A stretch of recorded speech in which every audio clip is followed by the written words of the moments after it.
Ahoy, this is Zdenka. How to use HoverAir X1 PROMAX. This is in-depth tutorial. You will learn everything you need to know about this new self-flying camera.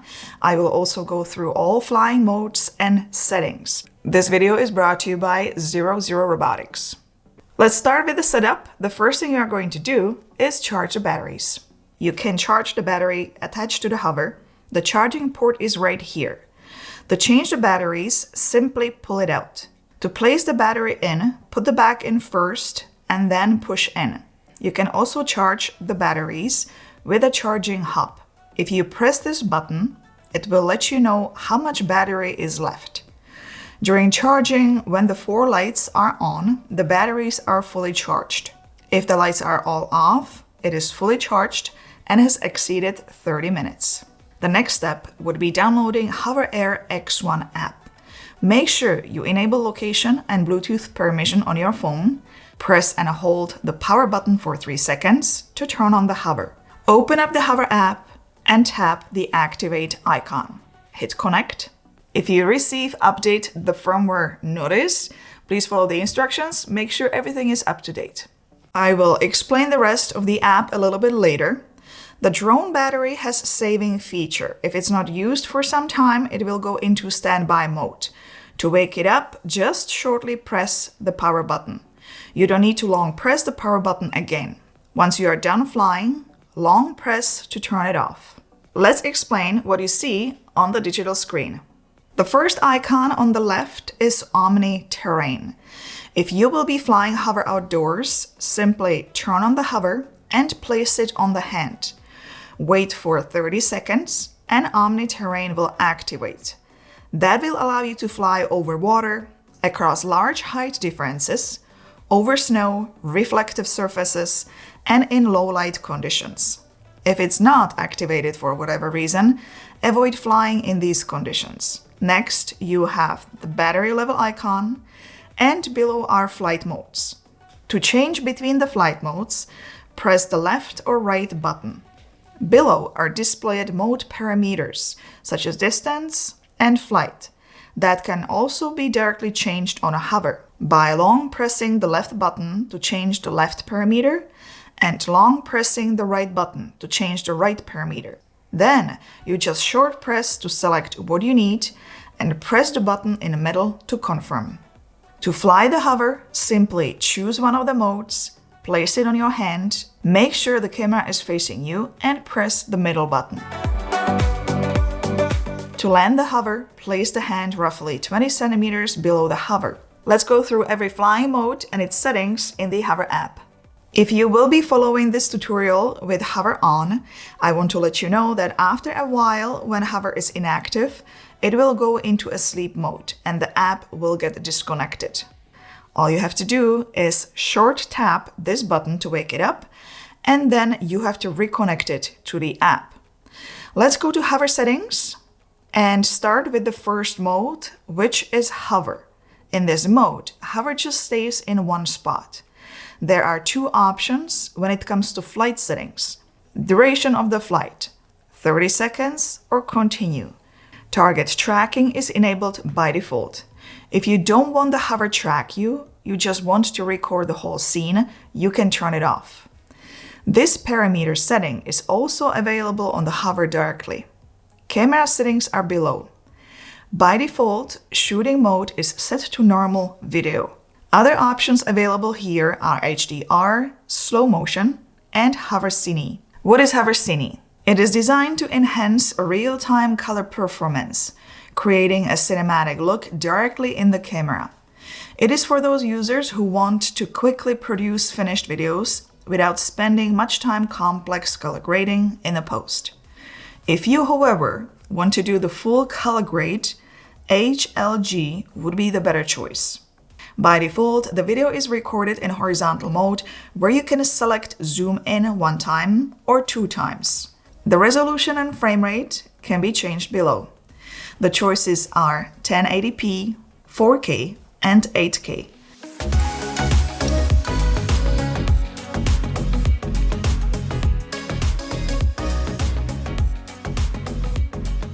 If you choose 1080p or 4K, you can select up to 60 frames per second. If you choose 8K, you can select up to 30 frames per second. If you need to film in a vertical video, you can enable it here. You will get only one-time zoom.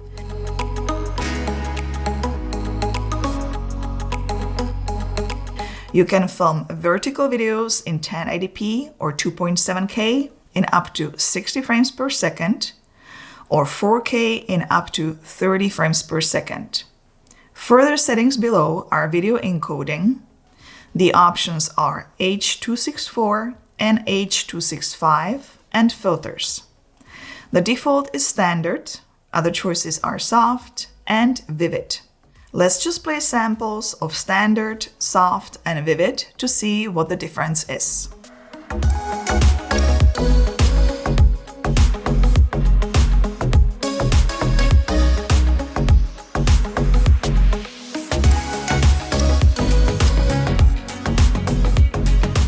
Once you change all settings to what you need and hit the switch to follow mode, and you can do it for all modes, once you turn on the hover, you don't have to go into the app anymore.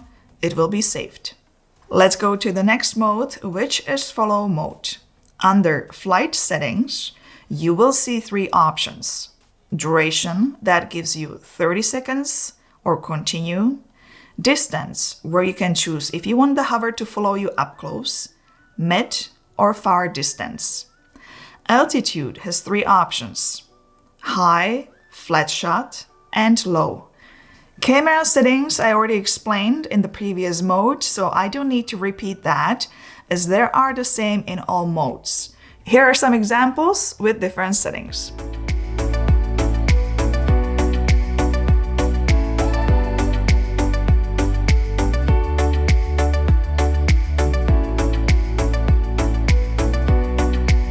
Let's move to orbit mode. This is when the drone is flying in a circle around you.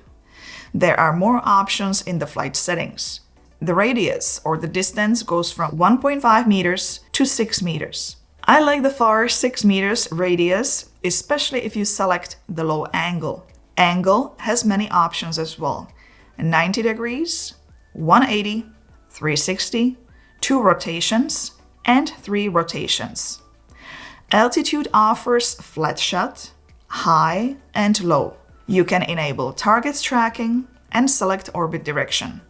That is clockwise or counterclockwise. Let's play some shots.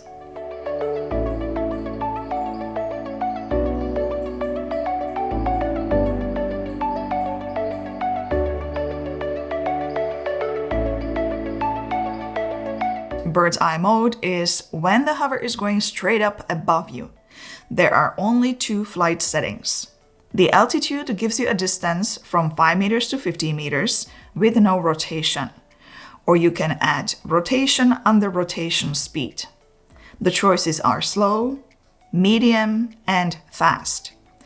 When it comes to shots where the hover is making 2 moves, move away from you and coming back, you will get 2 video clips. One clip with the movement away from you, and the second clip when it's coming back.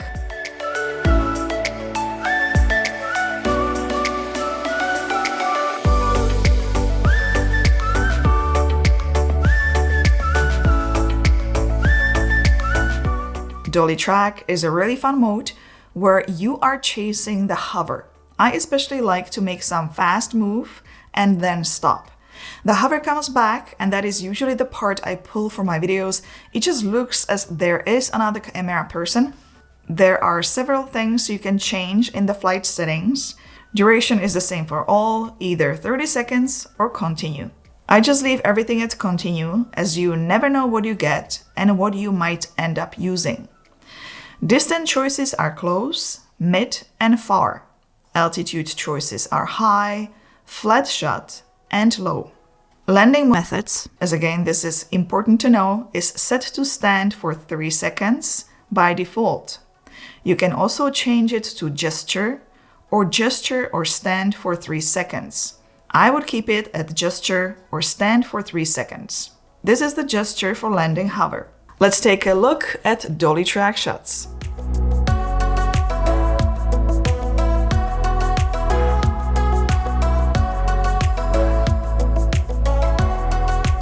Ski mode is very difficult for me to show as I don't have any ski hill nearby.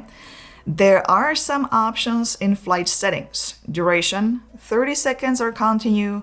Distance choices are mid and far. Altitude, high or flat shot. And follow orientation is back by default. As I cannot test this mode on skis, I'm just going to skip video examples at this time. And let's move on to the next mode. Zoom out mode is for those shots when the hover flies away from you and coming back at you. To video files once again, there are 4 options in flight settings. Distance offers 1.5 meters, 3 meters, 6 and 9. Altitude offers flat shot, rise and lower. Target tracking can be turned off in the settings if needed. Rear active collision detection is on by default, and I would honestly keep it that way unless you have to turn it off by your personal choice. It will stop when it detects an obstacle. Let's take a look at some zoom out shots.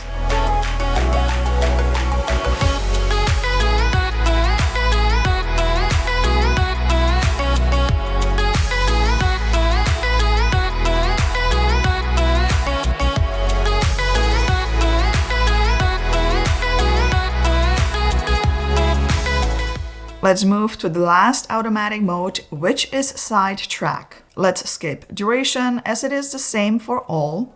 Distance offers close, mid and far, altitude high, flat shot and low. And here you have also landing methods.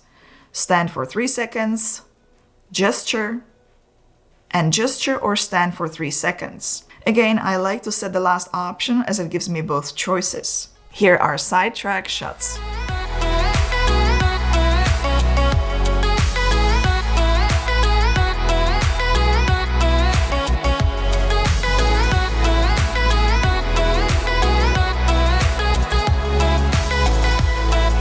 So these were all automatic flight modes. You can always customize what flight modes you want on your hover drone. Hit the change flight modes, that will take you to a page where you can select flight modes. You can drag them and adjust the order. Once you're done, hit save. Let's go back as there are more settings we need to cover. General settings. As I mentioned in my previous video, I have invested into ND filters. Why? You will get better results. It reduces light intensity, extends exposure time, uses wide aperture, and creates motion blur. In this video, I was using ND filters in all shots. This is how you place them on your camera. Turn the drone upside down and slide the frame off the camera. Then just slide in ND filter. When you're using these filters, you have to enable ND filter in the settings by selecting the one you are using. When flying in automatic mode, the camera will automatically adjust camera settings based on ND filter setting. It is recommended to use ND64 in bright beach and sunny conditions, ND16 or 32 in intense midday sunlight, and ND8 in lighting within an hour after sunrise or an hour before sunset. In auto mode, hover will first prioritize minimizing noise. Then it will extend the exposure time per frame as much as possible. Always check the picture in the app before you start flying. You can do it by hitting Smart Preview. I will explain Smart Preview shortly, as this is where you can also film in manual mode. Please note, once you enable ND filter, you will get a standard video mode. You will not be able to enable any of the filters such as HDR and Hover Cine. Let's return to general settings. The sound recording option is on by default. The sound will be recorded through your smartphone, so just keep it close. Don't lock the phone or switch to another app. The sound of the propellers will be removed. By default, it is set to normal noise reduction. If you feel it's not enough, you can change it to extreme noise reduction. The next setting is image optimization. By default, it is set to face optimization. If you will be filming only landscape, you can change it to landscape optimization. The firmware update is below, Storage management. You can also use an SD card to store the media. The port on the drone is right there. Voice setting is next. Volume control lets you control the volume of all spoken sounds, such as current mode, hover. I personally don't need this and I find it a little bit disturbing, so I turn it off. Find My Hover is off by default, but you can enable it here. If the drone lands unexpectedly somewhere, it will play voice 60 seconds after landing. To stop the voice, just press any button. IMU calibration is next. If you need to calibrate your drone, just follow all steps. Hover language is next, and the unit of length. It's time to cover the earlier mentioned Smart Preview. It is a very good idea to check the picture before flying, even if you don't use ND filters. If you find that the highlights are way too bright, you can adjust the exposure a bit down to -0.3 or -0.7. If you are using ND filters, here is where you can control ISO and shutter speed. On the right under settings, you can change flight settings and camera settings. So you don't have to go back to hover settings, find the mode you are using and change it there. You can also select if you want to take photos or record videos. If you enabled photo, under camera settings, you will see shooting mode, normal or high resolution. On the left, you have also a return button. Let's hit the home button and explore the manual control section. On the left is again where you can adjust exposure, ISO, and shutter speed. There is also a return home button. On the right is where you adjust the gimbal's tilt angle. You can select if you want to take photos or record a video. And on the screen, you see joysticks. Let's hit the settings. Under flight settings, you can change control method from joystick to directional buttons if you like that better. It will show all directions. Control direction is below. You can select towards me or towards outside.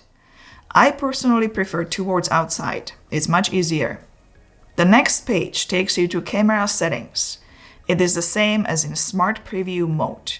You can also enable grid here for better composition. Let's go to the last page called joystick settings, as there are some really important features such as safety settings. If hover loses connection, you can decide if you want the drone to return home or just hover on one spot.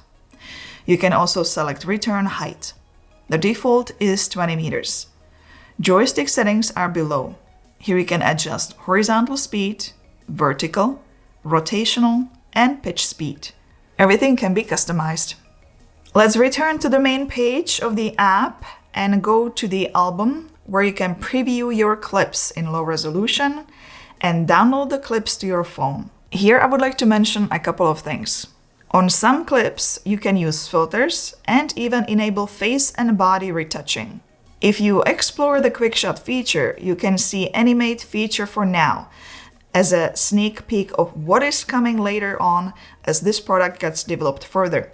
I'm looking forward to this, and it is certainly something to keep an eye on. Happy flying, enjoy your drone, give it a thumbs up if you found this video helpful, and don't forget to subscribe for more, and check out one of these videos next. See you there. Ciao, ahoy.